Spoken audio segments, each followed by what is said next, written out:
법원이 이재명 대통령의 공직선거법 사건 파기환송심 기일을 연기하기로 했습니다. 헌법 84조에 따른 조치라고 설명했는데 여야 공방이 일고 있습니다. 더불어민주당은 원내대표 경선을 앞둔 가운데 당원 표심이 주요 변수로 떠올랐고 국민의힘은 의원총회를 열어 차기 지도체제 등을 논의하고 있습니다.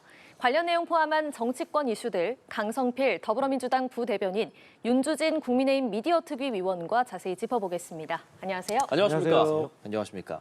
자, 저희가 앞서 대통령실에서의 브리핑 현장을 좀 연결해서 보여드렸습니다. 이재명 대통령 오늘 이제 비상경제점검 TF 2차 회의를 아침부터 주재를 했거든요. 그리고 이재명 대통령이 속도감 있게 추경 편성을 하라라고 지시했다라고 대변인을 통해서 들었습니다. 자, 이제 구체적으로 이제 추경이 진행이 될 텐데 그 효과라든지 규모 이런 부분에 대해서 이야기를 본격화하고 있을 거거든요. 어떤 생각 좀 갖고 계시는지요? 일단 그 추경의 규모는 아마 최소 20조에서 많게는 아마 35조 이내로 예상을 하고 있고요. 항목으로는 이제 지역화폐에 따른 그 소비 쿠폰 그 예산이 좀 포함이 될 것 같고, 그다음에 이제 코로나 과정을 거치면서 우리 자영업자라든지 소상공인들이 어쨌든 코로나 그 시기에 힘들어서 정책 자금이라든가 대출 같은 걸 받았잖아요. 예. 그래서 여기에 있어서 채무 조정이라든지 또 일종의 탕감이라든지 이런 것이 조금 이루어질 것 같고요. 이러한 것들은 어쨌든 가장 최우선 목표는 그 내수 활성화가 제 최우선의 목표가 될 것 같습니다. 그리고 그 밖에도 이제 SOC 투자라든지 이러한 SOC 투자를 통해 가지고 일자리가 늘어나는 이런 효과들을 기대하고 있습니다. 그래서 6월 9일 아마도 TF 회의를 거쳐가지고 아마도 6월 임시국회에 이 추경안에 대해서 처리하는 것을 저희가 목표로 하고 있다. 이 정도 말씀드릴 수 있겠습니다. 네, 당 차원에서도 뭐 TF 만들어서 보조를 하겠다라고 입장을 밝히고 있는 상황이고, 이재명 대통령은 뭐 민생과 경기 진작을 위해서 필요하다라고 말하고 오늘 계속 뭐 라면 2,000원 넘는 거 진짜냐 이런 것들 보도되기도 했습니다. 어떤 생각하면서 보고 계시는지 궁금합니다. 일단 뭐 물가 문제에 대한 국민들의 우려를 의식하고 이 예. 부분에 대한 조속한 해결을 당부하는 것은 맞으나 사실은 뭐 라면 2,000원 또 이러한 발언들이 오히려 시장에게 또 불안감을 줄 수가 있어요. 실제로 국민들이 체감하는 소비 시장에 비해서는 좀 또 너무 과도하게 접근할 경우에는 또 경기 심리가 위축될 수 있다라는 그런 우려가 있고요. 또 추경 2차 같은 경우에 지금 이제 전국민 지원금 25만 원 이것이 뭐 현금으로 줄지 지역 화폐로 줄지는 아직 결정되지 않았지만 지난 코로나19 위기 당시에 전국민 재난지원금이 풀리지 않았습니까? 근데 그 당시에도 분석을 보면은 이것이 과연 민간 경기를 제대로 활성화하는 효과가 있었느냐, 아니면 일부는 좀 밑빠진 쪽에 물 붓는 것 같은 그런 재원의 낭비가 아니냐라고 하는 논란이 지금까지도 이어지고 있습니다. 또 사실은 고연봉, 고소득자에게도 이러한 지원금을 주는 것이 전체적으로 봤을 때 경기를 저격하는 데 있어서 얼마나 실효성이 있을 것인가. 차라리 국민의힘 입장에선 그렇다면 조금 더 오히려 힘들고 어려운 분들께 지원금을 좀 집중적으로 주고 나머지 재원은 차라리 우리 국민들이 먹고 사는 문제를 근본적으로 해결할 수 있는 뭐 산업 인프라의 혁신이라든지 기술 발전이라든지 장기적으로 좀 지속 가능한 부분에 투자했으면 좋겠다. 이런 의견들이 있습니다. 또 마지막으로 추경이 지금 재원의 문제인데요. 결국 국채를 발행할 수밖에 없어요. 지금 정부 돈이 없습니다. 국채를 발행하면은 금리 인상의 압박이 있습니다. 이것이 정말 큰 문제거든요. 지금 안 그래도 국민들이 고금리로 허덕이고 있는데 금리 압박 요인이 있을 경우에는 이 또한 또 하나의 좀 부담이 될 수 있다. 그런 여러 가지 우려 사항들이 좀 있습니다.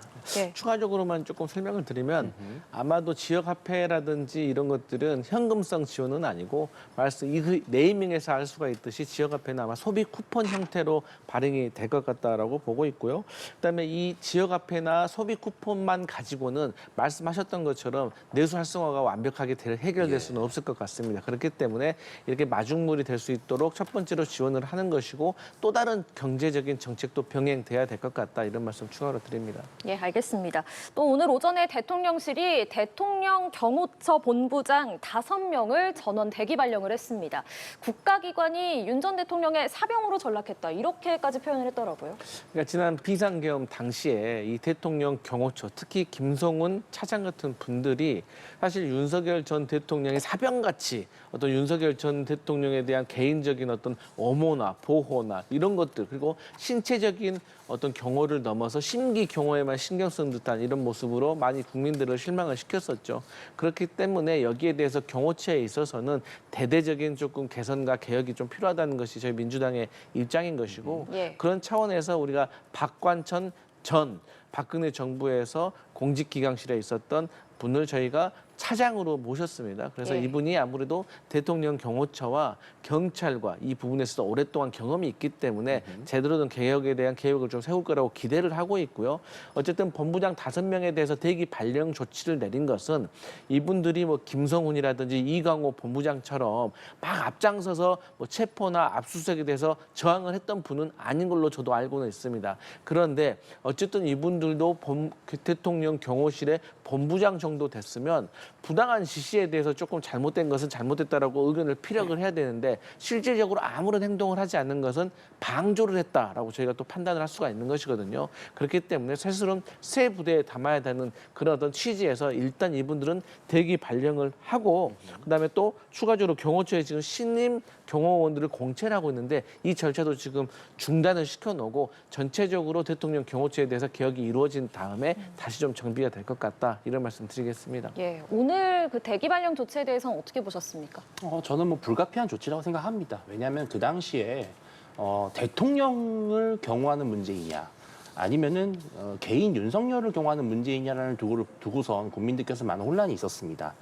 따라서 그 당시에 그 대통령에 대한 체포 영장이 발부됐고 이것을 집행하는 과정에서 경호처가 법과 원칙을 제대로 지켰는지에 대해서는 전 철저하게 따져봐야 될 문제라고 생각합니다. 다만 경호처라고 하는 이 업무의 숙명상 대통령을 절대적으로 엄호해야 하는 위치에 있기 때문에 어떤 정무적 판단이나 법적 판단에 앞서서는 사실 의무적으로 대통령의 안위를 지키는 것이 우선될 수가 있는 것입니다. 예. 그러한 현실적인 논리를 고려한다면 저는 앞으로의 진상규명 과정에서 경호처가 가진 어떤 조직의 태생적인 어떤 성격도 같이 고려해서 좀 균형적으로 판단했으면 좋겠다는 생각이 들고요. 일단은 진상규명을 위해서 본부장급 인사들을 어느 정도 인사 조치하는 것은 불가피할 수도 있습니다. 그런데 실은 그 당시에 거의 모든 책임은 실은 김성훈 차장에게 집중이 돼 있다고 봐야 돼요. 그렇다면 저는 많은 분들이 너무 피해를 보지 않았으면 좋겠다. 인사상의 불이익을 입지 않고 정말 필요한 명령권자, 지휘권자에 대해서만 집중적으로 책임을 묻는 것이 앞으로 경호처의 사기 문제라든지요. 여러 가지 차원에서 좀 필요하지 않을까 하는 그런 제안도 드립니다. 예, 이렇게 경호처에 인적 쇄신이 있으며 새로운 이재명 대통령 체제로의 변화가 시작이 됐습니다. 자, 이제 이재명 대통령의 임기가 본격 시작이 됐고 관련 여론조사 하나 보면서 함께 이야기를 좀 나눠보고 싶거든요. 저희 보여주시겠어요? 자, 리얼미터가 조사한 결과입니다. 지금 보시는 게 국정 수행을 잘할 거로 전망하냐, 잘하지 못할 걸로 전망하냐에 대한 질문입니다. 보시는 것처럼 58.2%가 잘할 것이라고 했는데 이걸 좀 이 정도면 어느 정도 수치냐를 비교해 봤을 때 그전 대통령들과 비교하면 이거보다 낮았던 건 바로 지난 윤석열 전 대통령뿐이기는 하더라고요. 자, 어떻게 보시는지 바로 여쭤보죠. 강성필 부대변인 먼저 말씀해 주실까요? 그러니까 이제 윤석열 전 대통령이 지금 현재 이재명 대통령보다 예. 국정 수행 전망 좀 안 좋은 성적표를 받았던 것은 지난 대선에서도 윤석열 전 대통령과 이재명 대통령과의 격차가 0.73%, 24만 표 정도밖에 되지 않았거든요. 그렇기 때문에 윤석열 전 대통령에 대해서 견제하려는 심리가 작용을 했다고 생각을 해요. 마찬가지로 이번 대통령 선거도 이 윤석열 전 대통령 탄핵으로 인한 사실 대통령 보궐선거잖아요. 예. 그렇기 때문에 이 프레임 자체가 어떤 여당에 대한 심판적인 성격에 있었기 때문에 민주당과 이재명 대통령에게 국민들이 권력을 이제 밀어준 거예요. 그럼에도 불구하고 사실 김문수 후보가 41%가 넘는 득표를 했다는 것은 예. 그만큼 민주당이 의회에서 다수당을 차지하고 있고 또 이재명 대통령이 대통령에 당선이 됨으로써 민주당이 행정권까지 가져오게 된 거에 대해서 국민들이 우려하고 있고 견제를 해야 된다는 심리가 있다는 것을 그대로 보여주는 거라고 생각을 해요. 그렇기 때문에 이재명 대통령께서 그리고 민주당이 야당과 협치를 좀 하고 그다음에 권력을 절제해서 쓸 수 있는 그런 모습을 보일 때까지는 당분간 이재명 대통령에 대한 국정수행 전망이 역대 대통령보다 훨씬 더 잘한다라고 평가받기에는 시간이 조금 걸릴 것 같다. 그리고 지금 눈앞에 있는 어떤 미국과의 관세 협상이라든지 외교 문제에 있어서도 사실 이재명 대통령께서 곧 이제 성과를 보여야 될 시기가 다가오고 있는 것이거든요. 그래서 이런 것들을 종합적으로 이재명 대통령과 민주당이 잘 해결하는 모습을 보였을 때 저는 뭐 70%까지도 갈 수 있지 않을까 이런 생각해 봅니다. 58.2%. 윤주진 의원 생각하시는 수치보다 높습니까? 낮습니까? 비슷합니까? 이번 대선은 후유증이 크죠. 왜냐하면은 여야의 또 진보 보수의 대결이 상당히 좀 거칠게 공방이 이루어졌던 부분도 있고요. 근데 이제 굳이 비교를 해보자면 네. 인수위가 없이 출범한 정부라는 점에서 비교했을 때 과거에 문재인 정부 출범 당시는 74.8%라고 하는 그렇죠. 국정 지지율이 나왔었습니다. 이것에 비교했을 때는 상당히 낮은 수치임에는 분명합니다. 그것은 결국 이재명 대통령이 풀어야 할 국민 통합의 숙제가 그만큼 산적해 있다는 것입니다. 국민적으로 봤을 때는 이재명 대통령이 이번에 50% 과반을 하지 못한 부분도 있고요. 비상계엄이라고 하는 정치적 사건으로 인해서 촉발된 조기 대선임에도 불구하고 이재명 후보가 아닌 다른 후보가 받은 득표가 합쳐서 더 많습니다. 그것은 국민들 마음속에 이재명 대통령에 대한 뭐 지지도 있겠지만 한편으로는 견제 심리가 매우 강하게 작동하고 있다는 사실을 보여줍니다. 그렇기 때문에 최근에 이재명 대통령이 뭐 3대 특검을 갑작스럽게 추진한다든지 또 헌법재판관에 본인의 개인 변호사를 임명하려고 하는 그런 움직임이 있다든지 그러한 것들이 더욱더 이러한 지지율을 낮출 수 있는 요인들입니다. 권력을 조심스럽게 신중하게 쓰는 그런 모습을 보이지 않는다면 국민들의 실망은 조금 더 커질 수 있다 이렇게 진단됩니다. 예, 국민 통합 말씀을 하셔서요. 가장 우선적으로 이제 대통령이 해결해야 할 국정 과제는 무엇이라고 생각하십니까? 라는 질문도 있었는데 이 응답도 좀 살펴보겠습니다. 경제 회복 및 민생 안정을 꼽은 응답자가 41.5%로 가장 많았습니다.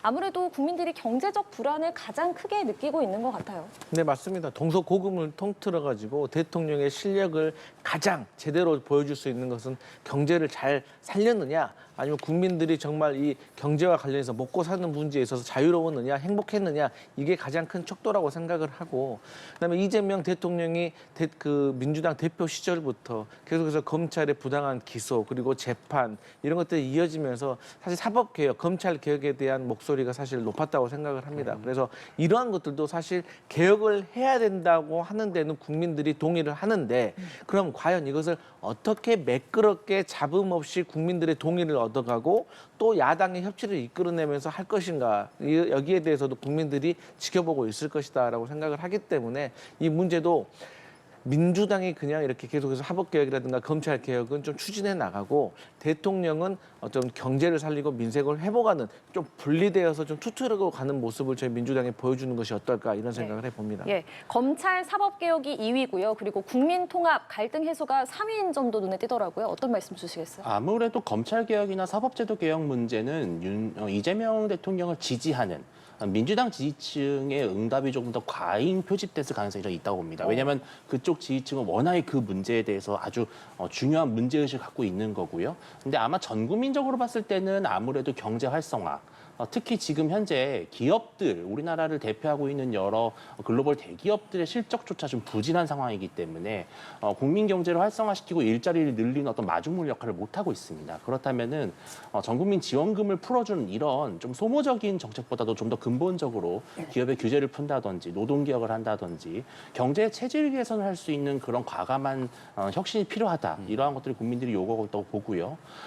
비록 3위긴 하지만 국민통합은 정말 중요한 문제인 게 지금 진영별로 너무나 갈라져서 극심한 대립을 하고 있습니다. 이러한 부분을 대통령이 아우르는 모습을 국민들이 전반적으로 좀 원하고 있다 이렇게 보입니다. 예, 자 정당 지지도 보겠습니다. 민주당 지지율은 48% 나왔고요. 국민의힘은 34.8% 나왔습니다. 민주당은 직전 조사 비교해서 1.2%포인트 올랐고요. 국민의힘은 0.3%포인트 하락했습니다. 어떻게 해석하십니까? 그러니까 이게 이제 이재명 대통령이 당선된 이후에 거의 첫 번째 정당 지지도 조사 아니겠습니까? 예. 그렇기 때문에 국민들도 이재명 대통령에게 힘을 실어주고 집권 여당에게 힘을 좀 실어줘야 되는 어떤 그런 허니문 기간이 있는 것 같아요. 그런 차원에서 저는 48%라는 높은 수치가 나왔다고 보고, 사실 민주당이 48% 나왔다는 것보다는 저는 국민의힘과 약 14% 정도의 차이가 난다는 데 저는 좀 집중을 하고 싶습니다. 그만큼 더불어민주당에 대한 어떤 쇄신과 변화보다는 과거의 여당이었던 국민의힘의 어떤 지도부에 대한 갈등, 그리고 대선 패배 이후에 이들이 어떻게 변화하고 혁신하는 모습에 있어서 국민의 기대치에 대해서 국민의힘이 지금 제대로 반응하지 못하고 있다라는 저는 시그널이기 때문에 이번 정당 지지율은 민주당이 잘하냐라는 모습보다는 국민의힘이 앞으로 이 대선 이후에 패배에 있어서 내부 갈등을 어떻게 해결해 나가냐라는 것에 대해서 집중을 했던 것 같고 아직은 그런 모습을 제대로 보여주지 못하고 있기 때문에 양당의 차이가 14% 가까이 났다. 저는 그렇게 보고 있습니다. 예, 양당 간 지지율 격차 13.2%포인트 나고 있고요. 오차 범위 바뀝니다. 어떤 말씀 주시겠어요? 뭐 대선 직후에 나온 수치라고는 자연스럽게 볼 수 있을 것 같습니다. 왜냐하면은 자신들이 지지했던 대통령이 당선이 됐을 때 그 지지층은 상당히 좀 결집할 수 있고 뭔가 성취감을 가질 수 있겠죠. 이러한 것들이 지금 현재 여당인 민주당에 대한 지지층 지지율 상승으로 당연히 좀 대표될 수 있는 것이고요. 다만 지금 국민의힘은 사실상 대선 전부터 대선 이후의 당권 투쟁과 같은 그런 갈등 이슈에 대해서 많은 당원들과 지지층 국민들이 피로도를 느끼고 있던 상황이기 때문에 대선 이후에 그렇다고 이제 뚜렷한 어떤 타개할 수 있는 방안이 마련되진 않았고 여전히 좀 안개 속에 있습니다. 지도부의 향방도 불투명하고요. 그렇기 때문에 지지층이 아무래도 좀 아직까지는 기대를 갖기에는 시기상조다.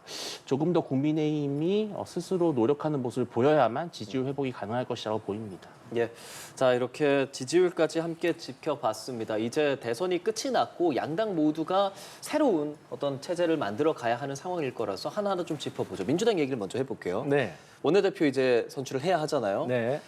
친명 대결이라는 표현도 좀 씁니다. 자, 지금 이번에는 다른 점이라고 하면 권리당원 20% 투표가 또 있지 않습니까? 의원 말고도. 맞습니다. 어떤 것 좀 집중해서 보고 계시는지 당내 분위기까지 좀 전해주시면 좋을 것 같아요. 일단 저희 더불어민주당이 권리당원 온라인 투표를 사실 민주당의 원내대표 선출하는데 처음으로 지금 적용을 하고 있습니다. 예. 저희 민주당의 현역 의원이 167명이기 때문에 아무래도 권리당원 온라인 투표 20%를 반영을 한다고 하면 이것을 표로 계산을 한다고 하면 제 생각으로는 34표 정도의 효과가 있다고 생각을 해요. 그러니까 박빙의 승부일 때는 34표라면 엄청난 변수가 될 수가 있는 것이겠죠. 그런데 결국은 당원들과 현역 의원들이 한 3가지 정도로 저는 분류할 것 같습니다. 뭐가 있냐면 원래 이 새 정부가 들어서게 되면 특히나 앞으로도 그러겠지만 당대표보다는 원내대표가 사실 되게 중요한 자리입니다. 왜냐하면 우리가 이제 야당일 때는 여당에 맞서서 싸워야 되기 때문에 당대표의 위치가 상당히 중요했지만 여당이 되면은 대통령이 하고자 하는 이 역점 사업이라든가 정책에 대해서 국회 여당이 이 국회 안에서 법안으로 예산으로 충실하게 뒷받침을 해줘야 되는데 그러기 위해서는 야당과의 협치를 이뤄낼 수 있는 전략이 있는 원내대표가 상당히 중요한 위치입니다. 예. 그런데 과거에는 바로 정부가 들어서고 나면 그래도 어느 정도 뭐 6개월 정도는 이 허니문 기간이라는 게 있었는데 언제부터인가 정치가 이 갈등이 심해지면서 허니문 기간이 없어진 것 같아요. 그런 차원에서 이번 원내대표는 본인을 위한 득보다는 사실 조금 헌신적인 어떤 요소가 크다. 그런 차원에서 서영교 후보 같은 경우는 만약에 당선이 된다면 제 기억으로는 민주당 첫 번째 여성 원내대표로 선출이 되는 것 같아요. 여기에 대해서 참 의미가 있다고 생각을 하는 것이고 서영교 의원 같은 경우는 과거에 원내 수석 부대표를 한 경험이 있습니다. 예. 저는 개인적으로 원내 수석 부대표를 하신 분들이 원내대표를 하면 상당히 잘할 수가 있다. 왜? 이미 원내대표를 한번 경험한 것과 다름이 없습니다. 사실상 원내 수석 부대표 간 만나서 물밑 조율을 하고 여러 가지 상의 후에 원내대표들이 결정을 하는 것이거든요. 그래서 이러한 경험이 상당히 소중할 것 같다. 이게 경쟁력인 것 같고요. 김병기 의원 같은 경우는 국정원 출신이잖아요. 그런데 이재명 대표 시절에 수석 사무부총장을 했습니다. 이 수석 사무부총장이 실질적으로 이 정당의 공천 문제라든지 살림을 도맡아 하는 어떤 살림꾼 역할을 했는데 이러한 역할을 맡으면서 당내 의원들한테 야, 김병기 상당히 일처리가 깔끔하구나. 잡음이 별로 없는 사람이구나. 그리고 삼선 의원임에도 불구하고 조용한 사람입니다. 예. 그렇기 때문에 지금 원내대표는 조금 돋보이는 사람보다는 조용한 리더십이 어떤가라는 평가가 있기 때문에 저는 막상막하의 어떤 결론이 있을 것 같다. 그래서 어쨌든 당원들이 어떤 평가를 하는가에 따라서 저는 무게추가 기울일 것 같은데 일단은 지켜봐야 될 문제라서 막상 막하의 싸움이 될 것 같다. 그렇게 평가합니다. 보통은 이제 원내대표 선출하면 의원들한테 조금 더 표심을 구해야 하는데 이번엔 당원들의 표심도 중요하다는 얘기 해주신 맞습니다. 거고. 자, 당 안에서의 민주당 상황은 이렇습니다. 밖에서 보시기엔 이 원내대표 이번 선출에 있어서 어떤 부분이 좀 중요하다고 보십니까? 과거에 문재인 정부 당시에 원내대표가 이제 홍영표 전 원내대표도 있었고요. 그다음에 이인영 전 원내대표도 있었습니다. 사실은 여당의 원내대표는 전투력보다는 협상력이 되게 중요해요. 왜냐하면 이미 다수당을 갖고 있고 무소불위의 입법권과 행정권을 갖고 있기 때문에 굳이 야당과 대립각을 세우고 투쟁을 할 필요가 없습니다. 지금 현재 여당은 오히려 국민의힘을 잘 설득해서 끌고 올 수 있도록 하는 그런 협상력을 가진 원내대표가 됐을 때 국민들로부터 박수를 받을 수 있는 것이거든요. 저는 그런 점에서는 제가 굳이 조금 더 무게를 두자면은 김병기 의원에게 좀 더 유리한 구도일 것이다. 왜냐하면은 일단 김병기 의원 자체가 우리 강 부대변인 말씀하셨지만 그렇게 뭔가 돋보이고 스타성 있는 정치 색깔보다는 묵묵히 자신의 일을 하는 그런 정책통의 역할이 좀 있고요. 아무래도 좀 안정감이 있는 그런 이미지가 있고 또 지금 이재명 정부에서 취약하다고 볼 수 있는 외교 안보와 관련된 부분에 있어서도 이분의 이력이 독특한 어떤 도움이 될 수가 있습니다. 그래서 김병기 의원에게 조금 더 무게추가 기울지 않을까라는 예상을 하고 저는 권리당원 투표 같은 경우는 아무래도 이재명 정부를 잘 보좌할 수 있는 리더십을 원할 것이다. 즉 본인이 나서서 목소리를 높이는 그런 투쟁의 원내대표보다도 조용하게 당을 잘 추스리면서 이재명 정부에 필요한 정책들을 차근차근 밟아나가는 그런 리더십을 원한다면 저는 권리당원에서도 결국은 두 후보가 거의 백중세의 어떤 표심 결과가 나올 것이라 보기 때문에 저는 오히려 반대로 예. 숨겨진 원내 표심에 오히려 그 관건일 것이다 이렇게 보고 있습니다. 알겠습니다. 자, 국민의힘은 지금 의원총회에서 조기 전대 개최 여부와 김용태 비대위원장의 거취 여부 등을 논의를 하고 있습니다. 어제 김용태 비대위원장이 9월 초 전당대회 카드를 꺼내 들었고 이에 대해서 지금 친한계와 친윤계의 입장이 엇갈리고 있는 상황이고요. 그리고 김 위원장이 자신의 임기와 관련해서는 개혁이 완수될 때라고 했는데 일단 임기가 이달 30일까지인데 한 번 더 연장은 할 수 있는 거죠. 그런데 사실은 저는 중립적인 관점에서 말씀을 드리고 싶은 것이 전당대회를 아무리 빨리 열어도 전당대회를 준비해서 실행하는 기간만 엄밀히 말하면 한 2달 정도 시간이 소요됩니다. 그래서 김용태 비대위원장이 말한 9월 초까지의 전대라고 하는 거는 사실은 그렇게 빠른 속도가 아닙니다. 조기 전대가 아닙니다. 지금 벌써 6월 중순을 향해 가고 있어요.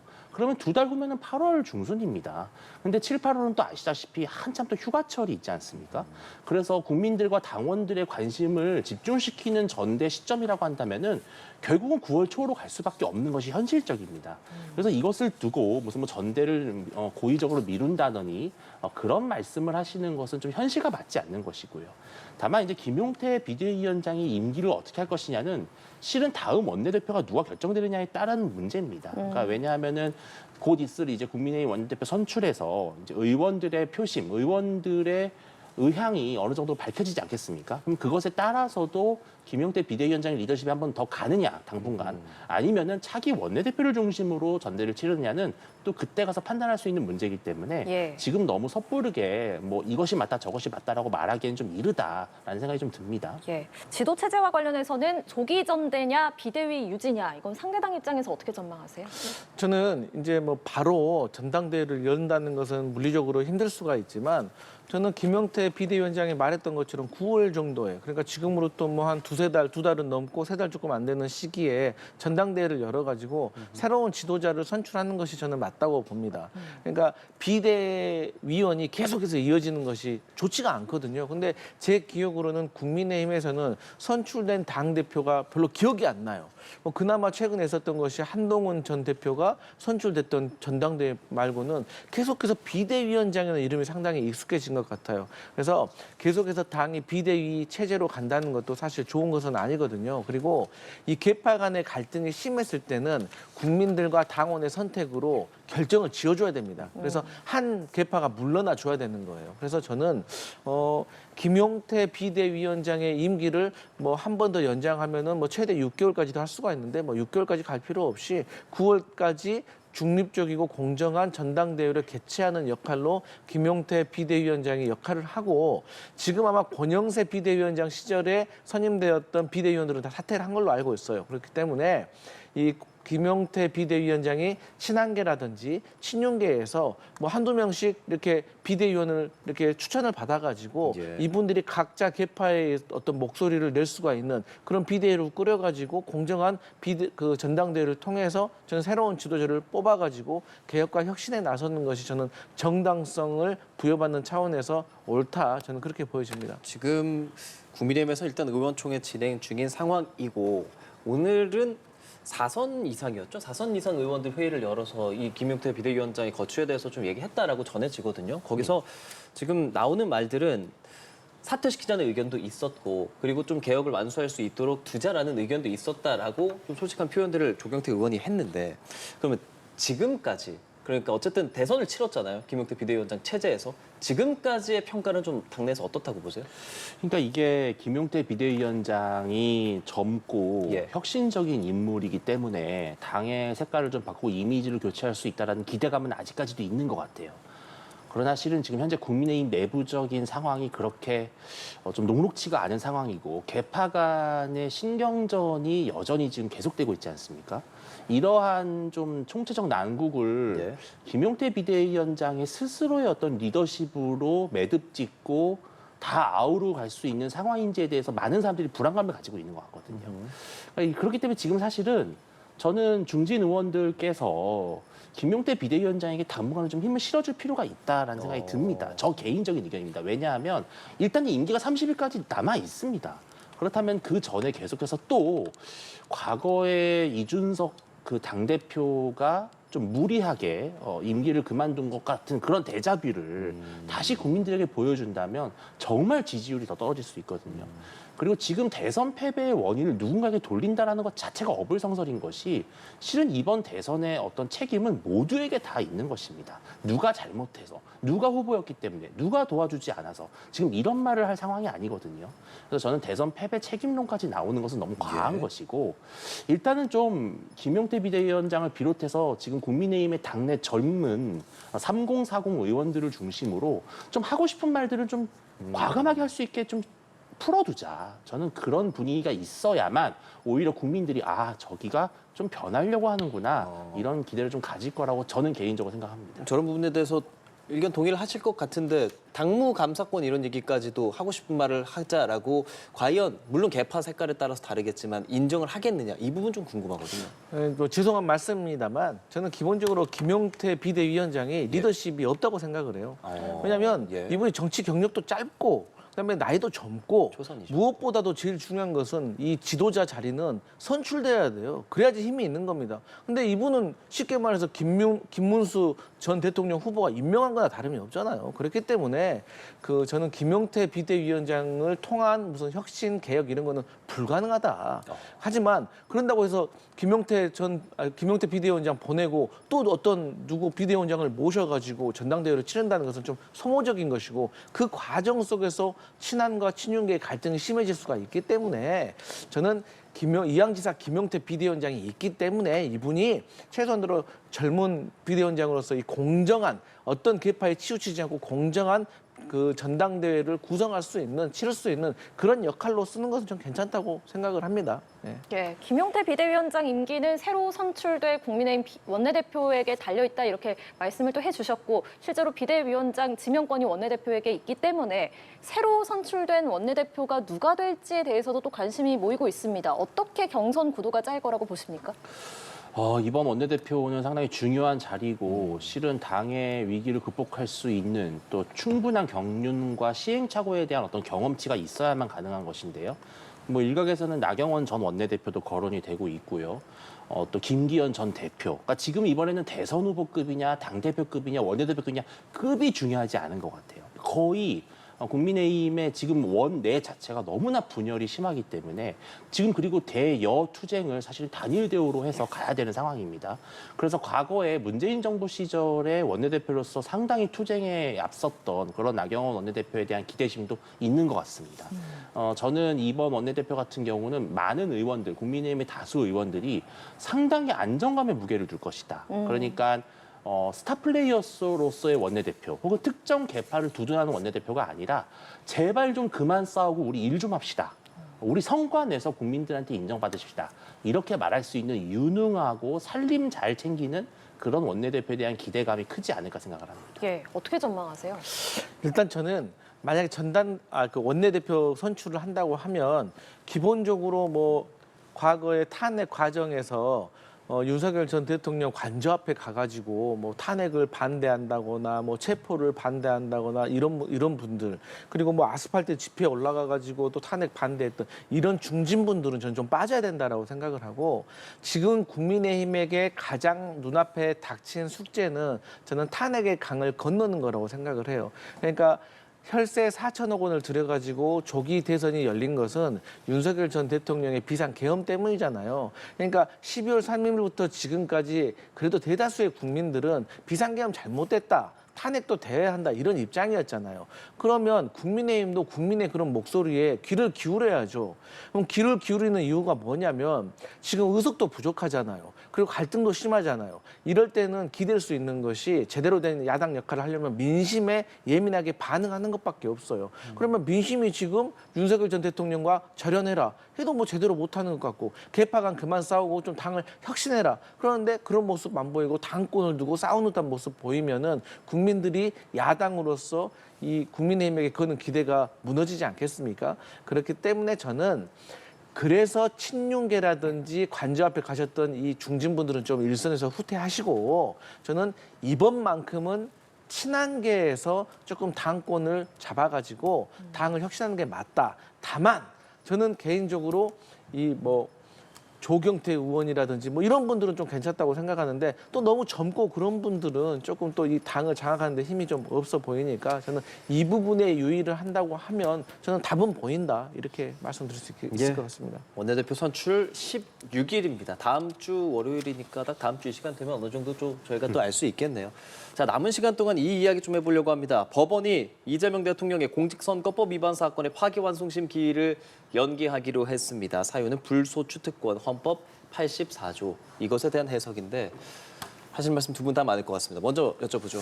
네, 저희 민주당과 대통령실 입장에서는 사실 당연한 것이죠. 그러니까 국민의 선택으로 인해서 이재명 대통령이 6월 3일 날 대통령으로 당선된 거 아니겠습니까? 이게 만약에 대통령 선거 과정 속에서 전혀 국민들이 몰랐던 얘기라고 하면 얘기가 다를 수가 있겠지만, 뭐 국민의힘에서도 선거 과정에서 많이 지적을 하셨고 개혁신당에서도 많이 지적을 했기 때문에 온 국민들이 지금 이재명 대통령이 처했던 상황에 대해서 다 잘 아신다고 생각을 하고, 그럼에도 불구하고 이재명 후보를 대통령으로 만들어 주셨기 때문에 저는 당연히 헌법 84조의 어떤 취지에 따라서 이재명 대통령과 관련된 모든 재판들은 중단이 돼야 된다 생각을 합니다.